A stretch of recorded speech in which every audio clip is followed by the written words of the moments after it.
다 같이 신앙 고백 드리겠습니다. 나는 전능하신 아버지 하나님 천지의 창조주를 믿습니다. 나는 그의 유일하신 아들 우리 주 예수 그리스도를 믿습니다.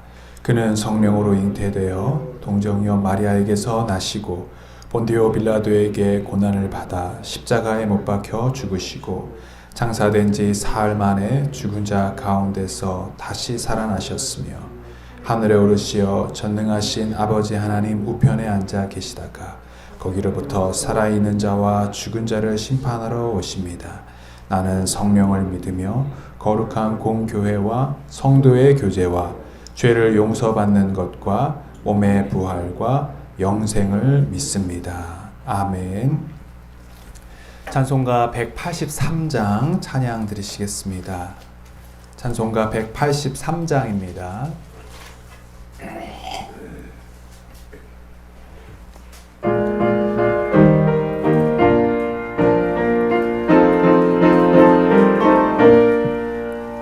빈들의 마른 불같이 시들은 나의 영혼 주님이 약속한 성령 간절히 기다리네 가물어 메마른 땅에 단비를 내리시듯 성령의 단비를 부어 새 생명 주옵소서 찬가운 빗소리 들려 산천이 춤을 추네 봄비로 내리는 성령 내게도 주옵소서 가물어 메마른 땅에 단비를 내리시듯 성령의 단비를 부어 새 생명 주옵소서 절 따라 우러르내려 조목이 무성하니 갈급한 내 심령 위에 성령을 부으소서 가물어 메마른 땅에 단비를 내리시듯 성령의 단비를 부어 새 생명 주옵소서 참되신 사랑의 언약 어길 수 있사오랴 오늘의 흡족한 은혜 주실 줄 믿습니다 가물어 메마른 땅에 단비를 내리시듯 성령의 단비를 부어 새 생명 주옵소서 아멘. 오늘 함께 읽을 하나님 말씀은 시편 147편 1절에서 11절까지의 말씀입니다. 시편 147편 1절에서 11절까지 제가 먼저 한 절 읽고 같이 교독하시겠습니다. 할렐루야, 우리의 하나님께 찬양함이 얼마나 좋은 일이며 하나님께 찬송함이 그 얼마나 아름답고 마땅한 일인가.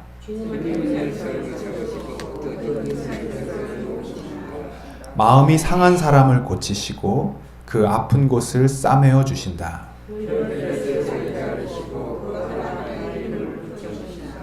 우리 주님은 위대하시며 능력이 많으시니 그의 슬기는 헤아릴 수 없다.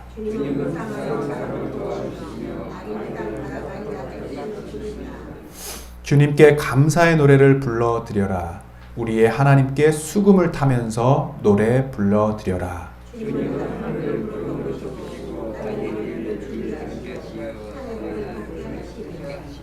들짐승과 우는 까마귀 새끼에게 먹이를 주신다.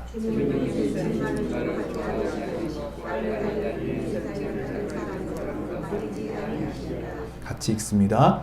주님은 오직 당신을 경외하는 사람과 당신의 한결같은 사랑을 기다리는 사람을 좋아하신다. 아멘.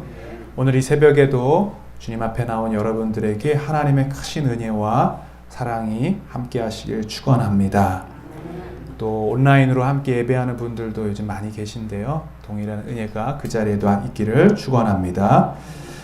어제부터 함께 읽고 있는 이 시편 146편부터 150편까지의 시편은 다른 시편과는 달리 할렐루야로 시작했다가 할렐루야로 끝납니다. 한번 이렇게 쭉 한번 보시겠습니까? 146, 147, 148부터 150편까지는 특징이 할렐루야로 시작했다가 할렐루야로 끝나요. 그래서 할렐루야 시편이라고도 불립니다. 특별히 오늘 읽으신 시편 147편은 세 부분으로 나눌 수 있습니다. 전반부, 중반부, 후반부. 그래서 1절부터 6절까지를 전반부라고 하고요. 7절부터 11절까지를 중반부, 그리고 12절부터 20절까지를 후반부라고 할 수 있는데요. 각 부분마다 같은 형식으로 되어 있습니다. 한 부분마다 첫 번째는 하나님을 찬양하라, 하나님을 찬양해야 된다라는 찬양의 촉구와 함께 그 이유로부터는 왜 찬양해야 되는지 그 이유들을 밝히고 있습니다. 오늘 그 전반부의 1절을 한번 같이 읽어보도록 하겠습니다. 시작. 할렐루야, 우리의 하나님께 찬양함이 얼마나 좋은 일이며 하나님께 찬송함이 그 얼마나 아름답고 마땅한 일인가. 찬양하는 일이 여러분 좋으십니까? 네. 여기서 좋다라고 표현된 것은 창세기에 하나님께서 천지를 창조하시고 나서 심히 좋다라고 할 때 그 토브라는 히브리어를 쓰고 있습니다. 또한 찬양하는 것이 아름답다라고 말씀하고 있고요. 또 찬양하는 것이 마땅하고 당연한 일이다라고 이야기하고 있습니다. 여러분, 하나님은 우리를 창조하실 때 찬송을 부르려 하기 위하여 찬송하셨다고 이사야 43장 21절에 말씀하십니다. 이 뜻은 우리를 찬양하는 기계나 로봇으로 만들었다는 뜻이 아니라 하나님이 우리를 창조하신 이유는 하나님과 우리가 사랑의 관계가 되어서 우리를 높이고 우리가 하나님을 높이고 하나님을 사랑하고 하나님을 찬양하는 이 관계로서 우리를 창조하셨다는 것을 말씀하고 있습니다. 북한의 김정은이나 이런 사람들 이렇게 어려서부터 찬양하고 막 칭송하는 것이 이렇게 세뇌가 되어 있지 않습니까? 근데 그런 일방적이고 또는 두려움 가운데 있는 세뇌되는 어떤 찬양이 아니라 우리의 마음 깊이 자발적으로 우러나오는 하나님에 대한 사랑, 감사, 그 은혜를 두려움에서가 아니라 진정한 사랑으로 고백되기를 하나님이 원하신다는 것입니다. 그래서 오늘 1절은 이 찬양의 목적, 찬양의 당위성에 대해서 함께 말씀하고 있는 것입니다. 여러분, 그래서 찬양하는 일을, 하나님을 찬양하는 일은 귀한 것이고 하나님 보시기에 아름답고 또 그것은 당연하며 마땅한 것임을 여러분 기억하시기를 바랍니다. 2절부터 6절까지는 왜 찬양해야 되는지 그 이유에 대해서 말씀하고 있는데요. 한번 2절 같이 읽어보겠습니다. 시작. 주님은 예루살렘을 세우시고 흩어진 이스라엘 백성을 모으신다. 지금 이 시편 기자가 시편을 쓰고 있는 이 상태는 바벨론으로 포로로 끌려갔다가 다시 회복된 그런 상황 속에서 쓰는 찬양으로 보고 있습니다. 그래서 하나님께서는 이스라엘이 하나님을 떠나 죄에 빠져 있을 때는 사랑의 매를 대셨습니다. 그래서 이방 민족으로 하여금 침략을 당하기도 하고 또 포로로 끌려가기도 하셨습니다. 그러나 그 심판의 목적 자체가 거기 심판에 있는 것이 아니라 하나님의 궁극적인 목적은 회복하는 것에 있다는 것을 말씀하시는 겁니다. 하나님은 우리를 다시 세우시는 하나님이십니다. 다시 일으키시는 하나님이십니다. 그래서 우리가 찬양을 해야 되는 이유가 있다면 하나님이 우리를 회복시키시는 하나님이시기 때문입니다. 여러분이 지금 어떤 상황에 있든지 어떤 형편에 있든지 하나님의 목적은 우리를 일으키시고 회복하는 데 있다는 것입니다. 다시 나를 세우시는 하나님, 다시 나를 일으키시는 하나님, 다시 나를 회복시키시는 하나님을 우리가 찬양할 때 하나님이 그 찬양을 기뻐 받아주시는 것입니다. 특별히 3절에서는 마음이 상한 사람을 고치시며 그 아픈 곳을 싸매어 주신다라고 말씀하십니다. 하나님은 우리의 상한 마음도 고쳐주시고 우리 아픈 곳도 치유하시는 하나님이십니다. 특별히 이 상황도 이스라엘 백성들이 죄 가운데 있다가 심판받고 이방 백성의 포로로 끌려갔다 다시 회복되는 그 상황 속에서 주신 말씀입니다. 특별히 자녀들이 말을 듣지 않을 때 매를 부모가 되지 않습니까? 근데 그 되면서도 부모의 마음이 정말 찢어지는 것이죠. 그래서 저녁에 이렇게 매맞은 부위를 어루만지며 상처를 싸매어주는 부모님의 마음, 바로 그것이 우리 하나님 마음이시라는 것입니다. 여기서 고치신다 그리고 싸매신다라는 이 단어는 히브리어로 현재 분사형이라고 합니다. 그것이 무슨 뜻이냐? 하나님은 지금도 고치시고 앞으로도 계속해서 고쳐가신다는 것을 말씀하시는 겁니다. 치유의 역사는 계속해서 되어진다는 것입니다. 그래서 우리가 상한 마음을 가질 때 그것이 우리의 잘못 때문으로 인한 것이든지 또는 원치 않게 내가 마음의 상처를 누군가를 통하여 입게 되었다든지 어떤 경우든지 하나님께서는 우리를 치유하시고 회복하시는, 우리를 다시 아픈 곳에서 일으키시는 하나님이심을 여러분 믿고 찬양하시게 되시기를 주님의 이름으로 축복합니다. 4절과 5절은 왜 찬양해야 되는가? 하나님의 그 세밀하심과 지혜를 찬양하고 있습니다. 4절, 5절을 같이 읽어보겠습니다. 별들의 수요를 헤아리시고 그 하나하나의 이름을 붙여주신다. 우리 주님은 위대하시며 능력이 많으시니 그의 슬기는 헤아릴 수 없다. 여러분, 여름 하늘에 별들이 얼마나 많습니까? 그러나 하나님께서는 그 모든 별들을 다 헤아리실 수가 있으시며 또 별들의 이름을 다 알고 계신다고 말씀하십니다. 이것은 하나님의 지혜와 무궁한 능력을 말하기도 하지만 하나님이 얼마나 세밀하신지 그리고 우리 모두를 다 알고 계신다라는 뜻을 말씀하고 있습니다. 별들의 이름을 아시는 분이 여러분의 이름도 아신다는 것입니다. 지금 지구상의 이 인구수가 약 70억 정도 된다고 합니다. 이제 곧 80억을 향해 가고 있는데요. 한번 여러분 그런 생각을 해보셨습니까? 이 수많은 70억, 80억의 인구, 그 많은 사람들 중에 하나님이 내 이름을 아실까? 과연 나를 기억하실까? 지금 내 형편을 알고 계실까? 내가 겪고 있는 이 문제들, 그리고 내가 이 감당하고 있는 상황들, 심지어 나의 질병, 나의 아픔도 알고 계실까? 성경은 이렇게 말합니다. 당연히 알고 계신다. 별들의 이름도 알고 있는데 내가 창조한 너희들의 이름을 모르겠느냐? 내가 너의 상황과 형편을 모르겠냐? 말씀하고 계시는 겁니다. 아실 뿐만 아니라 세밀하게 살펴주시고 다스리고 계신다는 것입니다. 이 이름을 알고 계신다는 뜻이 바로 그런 의미가 있습니다.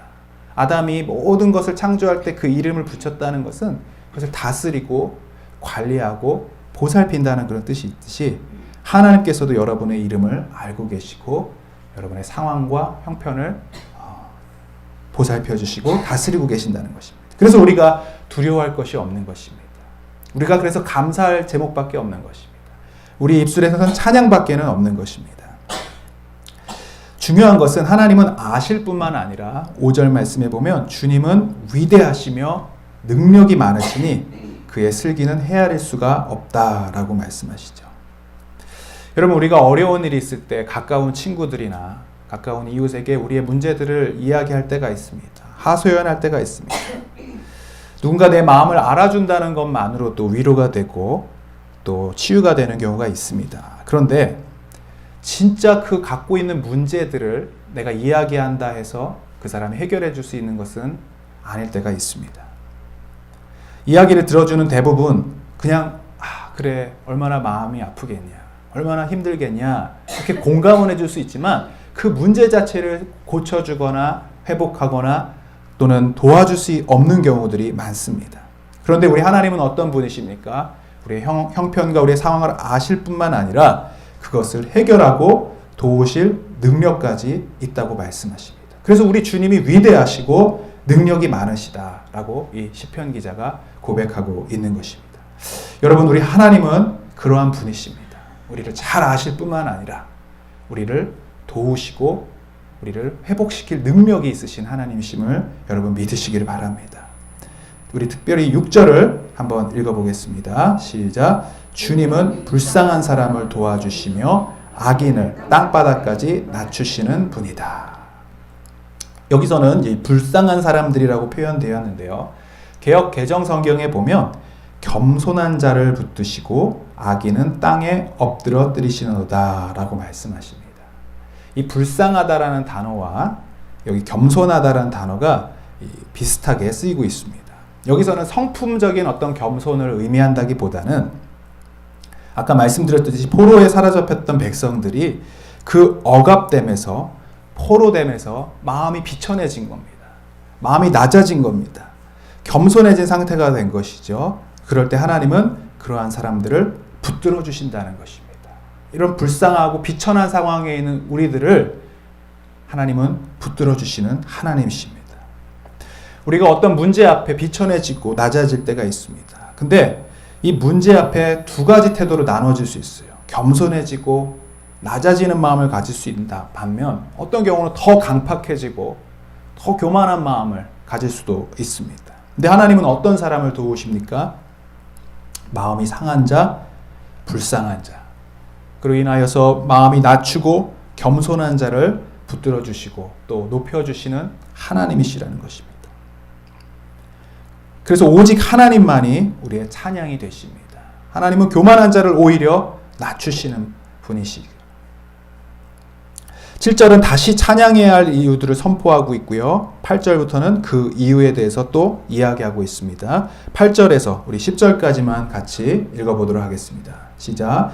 주님은 하늘을 구름으로 덮으시고 땅에 내릴 비를 준비하시어 산에 풀이 돋게 하시며 들짐승과 우는 까마귀 새끼에게 먹이를 주신다.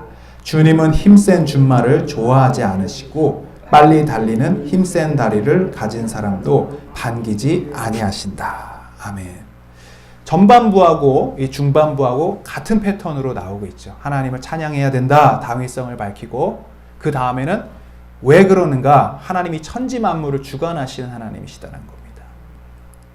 자연 만물을 다스리시며 운행하시는 전능하신 하나님이시다라는 것입니다. 그리고 10절, 11절은 전반부에 말씀한 대로 하나님은 어떤 자를 붙들어 주십니까? 교만한 자가 아니라 겸손하고 하나님의 은혜를 구하는 자들을 도와주신다는 것입니다. 특별히 10절에 하나님은 힘센 준말을 좋아하지 않으신다. 힘센 다리를 가진 사람들을 반기지 않는다. 이 말은 무엇입니까? 내가 가진 능력 그리고 내가 가진 힘을 상징하는 것입니다. 내가 힘이 있어서 내가 가진 능력이 있어서 하나님의 도움이 필요 없는 사람들, 그 사람들을 하나님이 반기지 않으신다는 것입니다. 그러면 누구에게 은혜를 주십니까? 하나님은 겸손한 자, 마음을 낮추는 자, 그리고 하나님을 필요로 하는 자들, 하나님께 간구하는 자들에게 도움을 주시고 은혜를 주시는 분이십니다. 그리고 여기서 말하는 대로 교만한 자를 대적하시는 분, 그분이 우리 하나님이십니다. 오늘 이 새벽에 여러분 우리가 나왔을 때에 우리의 마음을 이 시간 낮추러 나오신 것입니다. 우리의 마음을 하나님 앞에 쏟아놓으러 나오시는 것입니다. 사람들 앞에서도 우리의 자존심을 내세우면서 우리를 스스로 높일 필요가 없습니다. 다른 사람이 인정하지 않더라도 하나님만이 인정해 주시면 됩니다. 다른 사람이 나를 높여주지 않을지라도 하나님 앞에서 낮아질 때 하나님이 높여주시면 심지어 우리 비천함마저도 우리를 회복시켜 주시는 하나님이심을 우리가 찬양하게 될 줄로 믿습니다. 이 새벽에 그래서 그 하나님을 나의 아버지로 고백하고 그 하나님이 나를 회복시키실 것을 믿고 하나님 오늘도 이 문제 가운데 이 낮아진 마음 가운데 나를 일으켜 주시고 회복시켜 주십시오. 이런 고백이 저와 여러분의 고백이 되어야 할 줄로 믿습니다. 마지막으로 우리 11절 말씀을 읽겠습니다. 시작. 주님은 오직 당신을 경외하는 사람과 당신의 한결같은 사랑을 기다리는 사람을 좋아하신다. 아멘. 이 시편 기자들이 수많은 고백을 하고 하나님을 찬양해야 한다 고백하고 하는데요. 결국은 이 찬양의 고백이 나의 고백이 되어야 될 줄로 믿습니다. 하나님, 내가 주님을 경외합니다. 그리고 주님의 한결같은 사랑을 기다립니다. 오늘 이 새벽에 기도하실 때에 이 기도를 우리 고백에 담아서 하나님만을 경외하기를 원하고 하나님의 은혜만을 간구합니다. 이런 고백을 통하여서 하나님을 찬송하고 하나님께 기도하는 우리 모두가 되시길 주님의 이름으로 축복합니다. 같이 기도하겠습니다. 거룩하신 하나님, 오늘 이 비가 오는 새벽에도 봄비와 같이 내리시는 주님의 은혜의 단비를 사모하여 주 앞에 나와 예배하고 또 기도하게 하심을 감사드립니다. 우리 안에 하나님 외에 다른 것이 없음을 고백하기에 나를 도울 힘센 줌마와 힘있는 사람을 의지하지 아니하고 오직 하나님께 나와 간구하게 하심을 감사합니다. 주님은 이 모든 수많은 별들의 이름을 아시듯 우리 한 사람 한 사람의 이름을 아시고 우리를 일으키시며 회복시키시고 또 상한 마음을 고치시며 치유하신 하나님이심을 고백합니다. 또한 우리가 믿고 간구합니다. 우리의 연약함을 고쳐주시고 상처난 마음을 치유하여 주시며 모든 어려움 가운데서 일으켜 주시옵소서. 특별히 코로나19 상황을 겪고 우리의 마음이 낮아져 있습니다. 하나님 외에 우리가 할 수 있는 것이 없음을 고백합니다. 하나님 우리를 불쌍히 여겨주시고 도와주셔서 이 모든 상황 가운데 오직 하나님만 바라보게 하여 주시고 하나님만 경외하며 주의 은혜를 기다리는 저희들 되게 하여 주셔서 다시 예전으로 돌아갈 수 없을지라도 하나님 우리가 하나님을 인정하고 하나님만 의뢰하는 그 자리로 다시 나아갈 수 있도록 도와주시옵소서. 모든 의료진들과 방역진들을 축복하여 주시고 지치지 않게 하시고 강건하게 하여 주옵소서. 또한 교회를 향한 여러 가지 하나님 안타까운 일들이 있습니다만 저희가 순종하는 마음으로 또 스스로 겸손한 마음으로 모든 방역들을 잘 지키되 하나님 교회들을 지켜주셔서 더 이상 어떤 잘못된 오해나 편견이 없게 하시고 또 잘못된 비판이나 억압이 없도록 그래서 복음의 길들이 막히지 아니하도록 저희들을 불쌍히 여겨 주시옵소서. 하나님 특별히 교회 안에 아프고 힘든 많은 분들을 지켜주시고 일일이 다 알 수 없지만 그 형편들을 주님이 알고 계심을 믿사오니 치유의 은혜를 허락하여 주옵시고 주의 성령으로 함께하여 주셔서 이전보다 더 강건할 수 있도록 인도하여 주시옵소서. 이 나라와 이 민족을 불쌍히 여겨 주옵시고 회개하는 민족 되게 하시며 주 앞에 주의 은혜만을 구할 수 있는 특별히 한국 교회들이 될 수 있도록 도와주시옵소서. 우리 선교사님들을 기억하여 주셔서 아무것도 할 수 없는 그 상황 가운데 하나님만 구하게 하여 주옵시고 인내함으로 기다림으로 이 모든 상황들을 잘 극복할 수 있도록 인도하여 주시옵소서. 우리의 자녀들을 위하여 기도하오니 하나님 어지럽고 혼란한 이 세상 가운데에 하나님을 의지하게 하여 주옵시고 세상의 가치관에 물들어지지 않게 하여 주시며 잘 분별할 수 있는 귀한 자녀들 되게 하여 주옵시고 지금 어디 있든지 어느 상황에 있든지 하나님이 지켜주심을 기억하는 믿음의 자녀들 되게 하여 주시옵소서. 오늘도 가지고 나온 여러 가지의 기도 제목들 주님 친히 응답하여 주시되 하나님의 뜻대로 응답하여 주시옵소서. 감사하며 예수 그리스도의 이름으로 기도드리옵나이다. 아멘. 하늘에 계신 우리 아버지, 아버지의 이름을 거룩하게 하시며 아버지의 나라가 오게 하시며 아버지의 뜻이 하늘에서와 같이 땅에서도 이루어지게 하소서. 오늘 우리에게 일용할 양식을 주시고 우리가 우리에게 잘못한 사람을 용서하여 준 것 같이 우리 죄를 용서하여 주시고 우리를 시험에 빠지지 않게 하시고 악에서 구하소서. 나라와 권능과 영광이 영원히 아버지의 것입니다. 아멘. 계속해서 기도하시겠습니다.